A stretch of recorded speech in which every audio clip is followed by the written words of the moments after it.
Padrinheiro Velho. Vamos comigo falar um pouco de Rogue One? Só que dessa vez, ó, cheio de spoilers. E vamos falar de uma porrada de referências que a gente conseguiu detectar aí no filme. Legal? Rola a vinheta!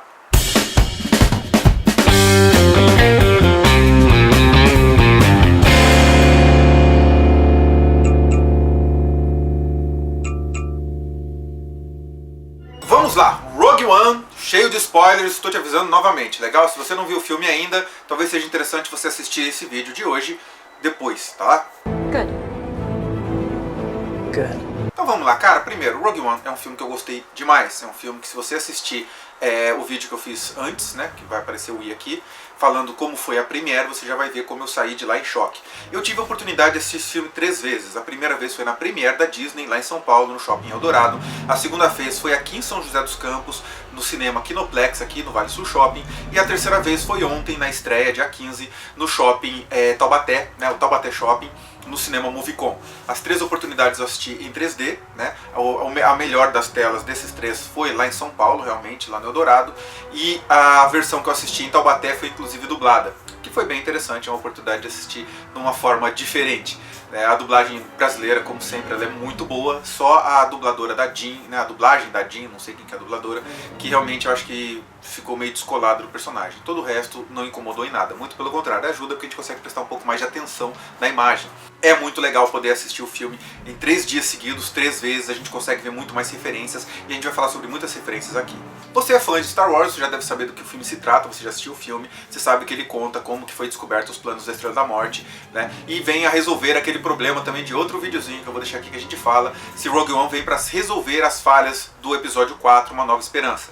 Aparentemente sim. Muita gente falou assim, ah cara, isso é minhoca, é bobeira de fã, até parece, toda arma tem que ter uma exaustão, que papapá, tá tentando justificar que a Estrela da Morte, aquilo ali era uma coisa comum. Não, esse filme prova e mostra que realmente aquela falha de projeto da Estrela da Morte, aquela entrada, aquilo foi feito, foi deixado aquela falha lá pro Luke poder chegar e acertar uma bomba. Se você parar pra pensar que com uma única bomba conseguiu explodir o negócio do tamanho daquele, né, praticamente uma lua, né, como o Obi-Wan fala, that's no moon, né, no episódio 4, porque é muito grande, realmente tem que ser algo feito para que isso pudesse acontecer. Então foi providencial, foi explicado porque ninguém precisava dessa explicação, pra mim também não precisava, mas é um filme que vem e conta isso muito bem. Não é um filme perfeito, é um filme que tem lá suas falhas, né, todo filme tem isso, mas é um filme que pra quem gosta de Star Wars resolve bastante. Tem gente que fala assim, ah, mas isso é um filminho feito pra fã e tal. Cara, e se for? Qual que é o problema disso? É um filme muito bom. Vamos falar sobre algumas características e algumas referências bem interessantes que aparecem nesse filme. A primeira delas é logo na entrada. Você não tem aquele letreiro clássico, né, subindo lá pro fundo da tela que a gente costuma ver nos outros filmes. E também não aparece o logo Star Wars, pam, né? A trilha sonora também é outra. Tem momentos que você tem referências à trilha clássica original, mas é uma trilha feita totalmente pro filme.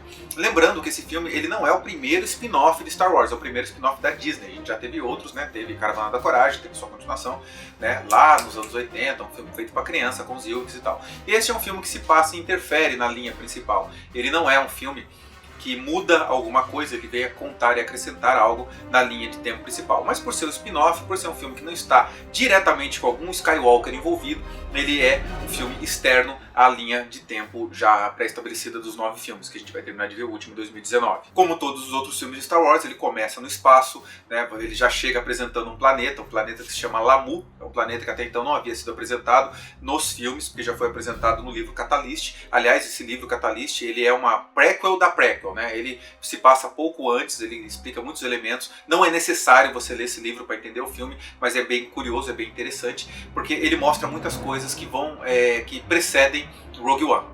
E aí a gente é apresentado aos 2 personagens que são bem chaves ali do filme, que é o diretor Krennic, né, interpretado pelo Ben Mendelsohn. É um diretor de armas, né, ele foi, assim que o Império surgiu e começou a construção da Estrela da Morte, ele foi elevado a praticamente um diretor de pesquisa e desenvolvimento de armas pesadas do Império, né, da área militar do Império. Ele veste uma roupa branca, né, que não é inédito também no universo Star Wars. A gente já viu antes o grande almirante Thrawn usando roupa branca, e até no episódio 4, um dos personagens que estão ali naquela mesa, naquela reunião, quando o Darth Vader enforca lá o sujeito com Force Choke, né, que eu esqueci o nome dos personagens agora, me desculpa, mas já tem um deles usando branco. Então usar branco é comum. O que não é comum é o uso da capa. Isso realmente é inédito em um oficial do Império. Aí a gente também é apresentado essa nova tropa de Stormtroopers pretos, né, que são os Death Troopers, que me lembrou também o os personagens lá, os Shadow Troopers do jogo de videogame, né, do Jedi Outcast, né? Eu adorava esse jogo dos anos 90, joguei muito. E esses personagens, eles têm uma pegada um pouco diferente, né? Até a fala deles é numa língua que eu sei lá que língua é essa, é um negócio que parece que passa pela garganta do Pato Donald antes de sair, né? Uma voz esquisita. E aparentemente eles são uma tropa de elite. E ali aparece também um personagem-chave, Galen Erso, que é interpretado pelo Mads Mikkelsen, né? Cara, eu tenho dificuldade de falar esse nome, né? Você deve ter visto aí os vídeos que a gente fala sobre o Doutor Estranho, como era difícil já falar. Qualquer momento eu sempre ficava esperando que ele fosse abrir a mão lá e fazer aquele poderzão louco aparecer e tal, né? Porque ele tá com aquela cara sofrida, né? E ele tá muito bem no papel, eu gostei pra caramba da participação dele. Ele é o pai da Jean Erso, que é a personagem-chave principal, assim, do filme. E antes ele também já tinha aparecido no livro Catalyst, ele é um engenheiro brilhante que entendeu e sacou como usar os cristais Kyber, que também é um dos MacGuffins principais desse filme. E no final dessa cena toda, né, quando morre a Lyra, né, que é a esposa do Galen, mãe da Jean, e a gente vê a primeira aparição ali no filme do Saw Gerrera, que é interpretado pelo Forrest Whitaker. Esse personagem ele é extraído do desenho animado Clone Wars, aquele 3D. Ele apareceu num episódio justamente mostrando quando ele abriu essa dissidência dentro da rebelião, por ele ser um pouco mais radical. Uma outra referência muito legal que chamou a atenção de todo mundo que gosta de Star Wars é o leite azul, né, que estava ali em cima da mesa, na frente da pequenininha, da Jean Erso novinha, que é uma referência ao leite azul, que é o leite de Banta, que o Luke Skywalker também toma no episódio 4, né, na cozinha dele lá com a tia Beru. Vamos falar um pouco agora da Jean e da rebelião. Logo de cara a gente conhece a Jean, ela está presa ali numa estação, acho que é no planeta Vulbani, né? Ela era uma encrenqueira que foi levada ali para trabalhar como escrava. Daí ela é resgatada e a gente tem a primeira vez que a gente vê o droid K2SO, né, o K2SO, né, que já tinha aparecido aquele modelo de droid num jogo de videogame Star Wars Commander. Logo em seguida a gente no cinema entra em polvorosa quando consegue ver os templos Massassi que ficam localizados na lua de Yavin, né, em Yavin 4. Cara, é uma sensação maravilhosa, é como voltar para casa depois de tantos anos e a gente reconhecer aquele ambiente. E ali começa, no meio daquela reunião, aquela entrevista, né, aquele interrogatório, né, com a Jean, a gente revê velhos amigos, a gente revê, em primeiro lugar, Mon Mothma, né, que é uma das estrategistas. Depois, ela, além de senadora, quando o Império cai, ela se torna a primeira chanceler da Nova República. A gente também vê o General Dodonna, né, que é um dos coronéis, um dos generais que comandam o ataque à Estrela da Morte no final do episódio 4. E em seguida entra o senador Bail Organa, já bem mais velho, né, que se passa muito tempo depois. E a gente entra em polvorosa nessa hora. Inclusive, já aproveitando a deixa, vários diálogos que a gente vê ali entre esses personagens, principalmente entre Mon Mothma e o Bail Organa. Ele cita um amigo Jedi que está em isolamento, que serviu ele muito bem nas Guerras Clônicas, obviamente você já sabe que é o Ben Kenobi, né, o Obi-Wan. E ele também cita a pessoa muito confiável, que ele confiaria a vida dele a ela, que seria a princesa Leia Organa, né? Então é uma sensação muito gostosa pra gente depois de tanto tempo. Pra quem é fã, por mais que a gente já saiba que isso vai acontecer, quando isso acontece, você vê ele na tela, a gente tem assim, uma sensação de reencontro com velhos amigos. E ali a gente conhece um novo personagem, né? O Capitão Cassian Andor, né? Que é interpretado pelo Diego Luna. E não tem muita referência ali com relação a ele, a primeira aparição dele, a primeira vez que ele é citado nesse universo de Star Wars. E ele usa uma jaqueta que em alguns momentos lembra um pouco aquela jaqueta do Han Solo, né? Do Império Contra-Ataca. Ainda dentro da rebelião, não dá pra deixar de citar aquele momento que o R2-D2 e C-3PO aparecem rapidinho, né? Isso já mais pro final do filme, antes da batalha. Eles provavelmente vão ingressar na mesma nave, né? Na Tantive 4 da Princesa Leia. E agora uma das horas assim que me deixou muito contente, na verdade tem 2 ou 3 momentos ali que remetem a Rebels. Eu gosto muito dessa série, é um desenho muito bacana, né? Ele se passa poucos anos antes, a primeira temporada começa 5 anos antes da Batalha de Yavin, né? Então a gente já está aí há uns 2 anos antes da Batalha de Yavin na série, que nós estamos na 3ª temporada. E em alguns momentos há um link com a série, né? Tem um momento dentro da base lá em Massassi, mas no final, que você escuta os alto-falantes chamando a General Syndulla, que é uma referência clara à Era Syndulla, que no desenho animado ela ainda é capitã, mas provavelmente em algum momento ela deve ser elevada a general dos rebeldes, né, da Aliança Rebelde, porque ela é uma excelente líder, né, então eu acho que faz todo sentido. E tem 2 momentos também que é possível ver a nave, a Ghost. A gente acha que é a Ghost, eu particularmente gosto de acreditar que seja, porque é uma nave muito parecida com a nave do desenho, né? Ela aparece em 2 momentos. No primeiro momento, estacionada, né, perto da nave que a Jean e o Capitão Andor vão pegar para sair primeira vez que eles vão para Jeddah, né, que é um planeta que a gente vai falar um pouco dele agora, daqui a pouco. E no segundo momento, no começo da batalha lá no espaço, né, em torno do planeta Scarif, essa nave também aparece chegando do hiperespaço junto com a nave do general lá da Mon Calamari. Cabe mais algumas referências muito interessantes também agora com relação às naves, né? A gente vê ali 3 batalhões de naves aparecendo. A gente tem as B-Wings, nós temos as Y-Wings e nós temos as X-Wings. Tem lá o Esquadrão Vermelho, o Esquadrão Azul e o Esquadrão Dourado. O Esquadrão Vermelho é composto pelas naves X-Wings, né? Que a gente já viu que inclusive o Luke fazia parte. E o Esquadrão Dourado tem as Y-Wings, né? Também. Cara, uma coisa muito legal, várias cenas de pilotos dessas naves foram gravadas em 78. Eles usaram material que não foi usado na época e usaram nesse filme agora para poder fazer esse link, porque tem vários pilotos que sobreviveram a essa batalha e que depois eles estão, né, no episódio 4, na batalha contra a Estrela da Morte. E isso eu acho que é uma das referências mais legais, assim. Fora que é possível a gente ver por que o Luke pegou justamente a Red 5 quando ele entrou pro Esquadrão Rogue, né? Ele pegou a Red 5 porque nesse filme você vê que o Red 5 é um dos pilotos que morrem, né, durante a batalha. E fechando agora essa parte sobre a rebelião, não tinha como não citar uma das coisas mais legais e inesperadas desse filme, embora houvesse muitos boatos, que é a aparição de uma Carrie Fisher em computação gráfica muito bem feita. É possível perceber sim que é um rosto feito em computação gráfica, mas é muito bem feito e é uma delícia ouvir falar Hope. Agora vamos pegar as referências ali ligadas ao Império. A primeira coisa é justamente aquilo que eu falei no começo do vídeo, que é a explicação finalmente do porquê que havia aquela falha, que não era falha, foi deixada de propósito. Então isso aí a gente já matou. Agora, uma das maiores surpresas para mim, até maior do que a aparição da Princesa Leia, é quando a gente vê o Tark. Também foi feito o rosto dele totalmente em computação gráfica, ali foi substituído. E como o rosto dele é um rosto mais detonado, né, uma pessoa bem mais velha, já deve ter passado por várias batalhas, inclusive esse personagem aparece atualmente em Rebels, né? E eu gosto de ver o quanto ele é vilão, o quanto ele é mau. Mas foi muito gostoso reencontrar um personagem tão bem feito e com uma veracidade tão grande. Até a voz ficou muito parecida, não sei que tipo de recurso eles usam para fazer isso, mas foi maravilhoso perceber a dureza, a frieza do Tark. E eu não vou precisar nem falar pra você que a gente tem Darth Vader nesse filme. Quando o Darth Vader aparece a primeira vez, ele tá imerso em um tanque de Bacta, que também é uma referência ao tanque de Bacta que o Luke fica, né, em Império Contra-Ataca. Do lado ali 2 Royal Guards. E uma coisa muito legal de se notar é a aparição desse personagem de manto, né, que, sei lá, se é um acólito do Darth Vader, que vai avisar ele que o Krennic chegou, né.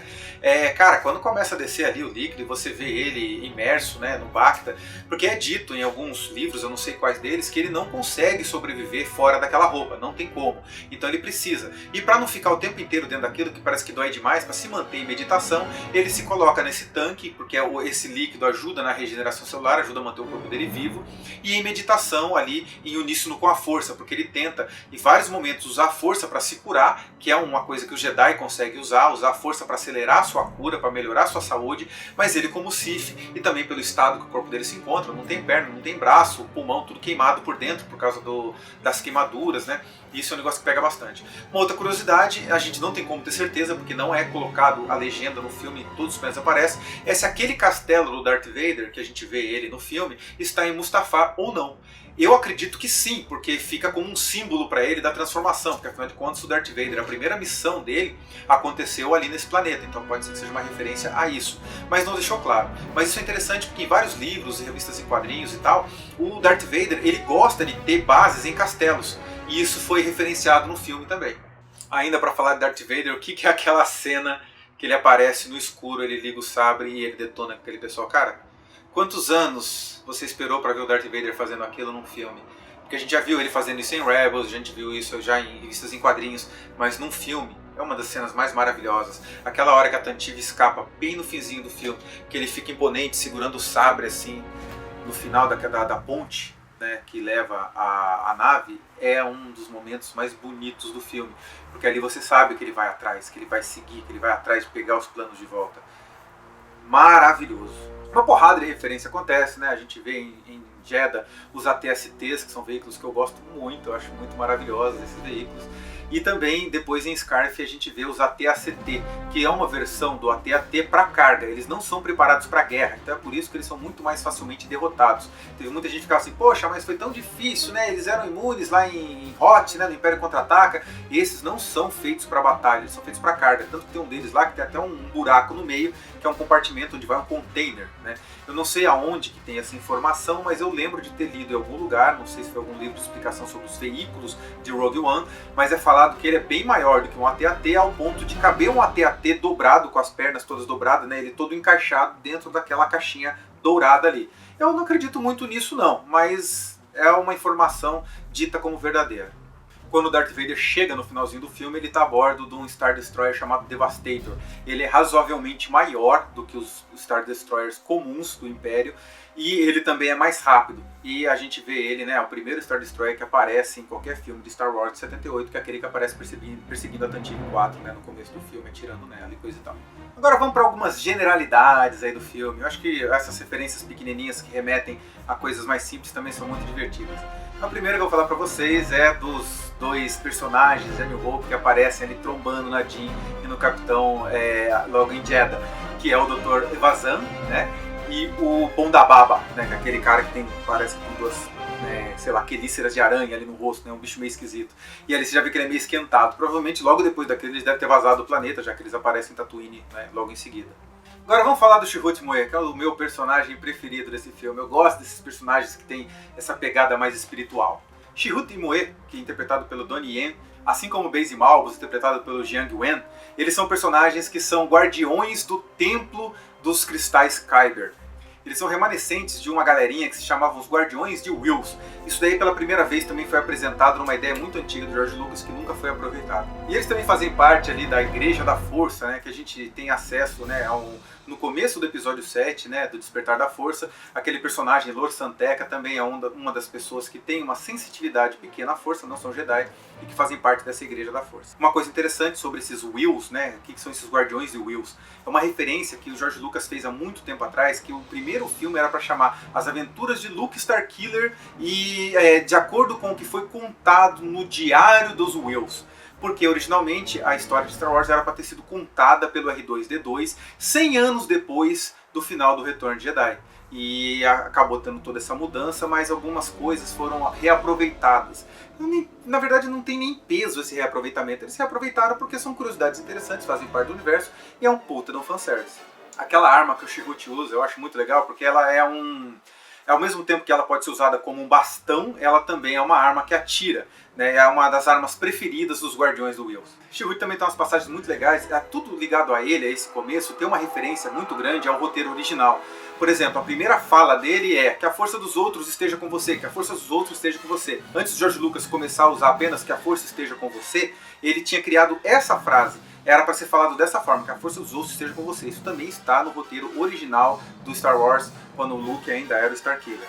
Na hora que o pessoal está preso lá na prisão do Saw Gerrera, também é possível ver a equipe, né, a gangue dele, jogando aquele jogo de Dejarik, não lembro muito bem a pronúncia, que a gente vê na Falcon depois no episódio 4, né?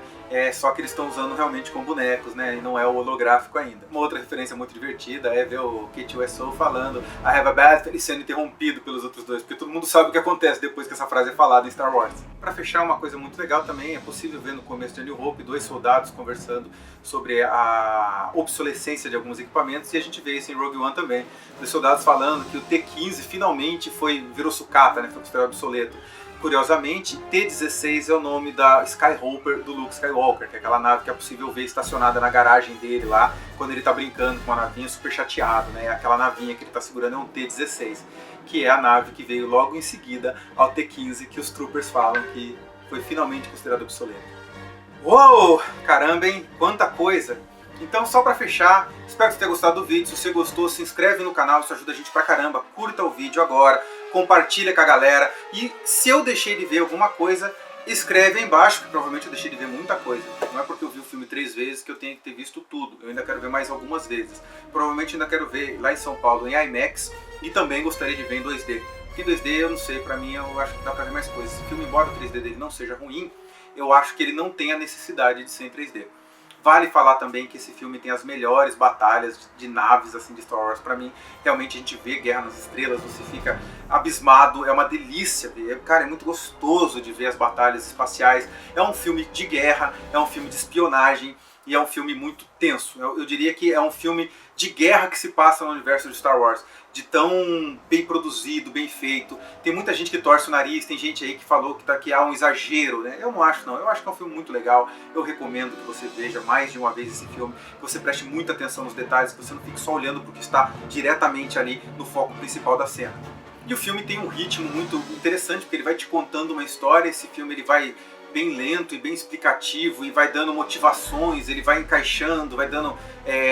colocando tudo que precisa ser explicado no lugar para que depois você não reclame de furos de roteiro, até que chega no final do filme, no terceiro terço do filme, que é quando o filme realmente acontece. Ele vai crescendo vertiginosamente, você sofre um absurdo com a morte de cada um deles. Eu fiquei muito chateado logo que o primeiro morre, né, que é o droid, na hora que o olhinho dele apaga, porque a interpretação desse droid ele é muito pelos olhos, ele não tem boca, ele não tem expressão nenhuma nos seus olhos, então os olhos se movem muito e os olhos dele transmitem muitas emoções que ele está sentindo ou pensando. Isso é muito bacana. E quando ele morre, você já se apegou. Então o filme tem uma preocupação de em pouco tempo fazer você se apegar aos personagens para que você realmente sofra quando eles morrem, mas não tem outro jeito. Se você assistir os vídeos que a gente já falou sobre esse assunto, aqui eu já tinha falado, no final todo mundo deve morrer, porque é o que faz todo sentido, e é por isso que não vai ter uma continuação, não tem sentido ter um Rogue 2, a não ser que eles façam uma outra prequel que mostre como que foi conseguido os planos para poder descobrir como destruir a Estrela da Morte 2 no Retorno de Jedi. Daí é outra coisa, mas não tem como ser uma continuação desse filme, já que todo mundo morre.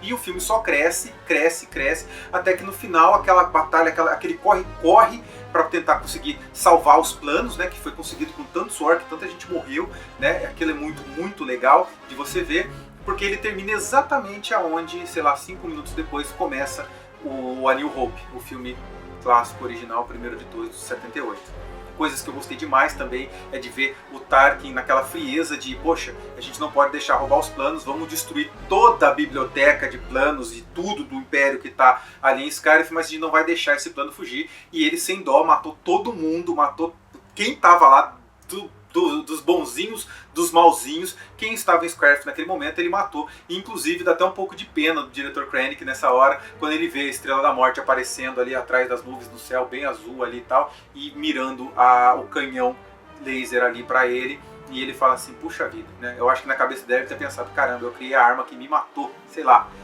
Mas eu achei muito injusto, embora ele seja um cara mau, né? Ele é um dos vilões, ele é um cara que oprime, eu fiquei triste por ele, né? Por ele ter... por ele acabar desse jeito, né? É um final que pro vilão é isso mesmo. Mas é um final triste pro cara desse, né? Chegar lá, o cara rala a vida inteira, o projeto a vida inteira dele, chegou e fala assim, olha cara, você errou demais, agora eu tô tomando conta porque você já provou que você não é bom nisso. E no final ainda o cara tá lá embaixo pra tentar resolver um problema e ele morre, né? Essa frieza do Tarkin é o que faz dele ser um dos melhores vilões de Star Wars. Pessoal, eu vou ficando por aqui, o vídeo deve ter ficado meio longo, você me desculpa, espero que você tenha gostado das referências. Mais uma vez, curte o vídeo aí se você gostou, e um abraço e até o próximo vídeo. Tchau!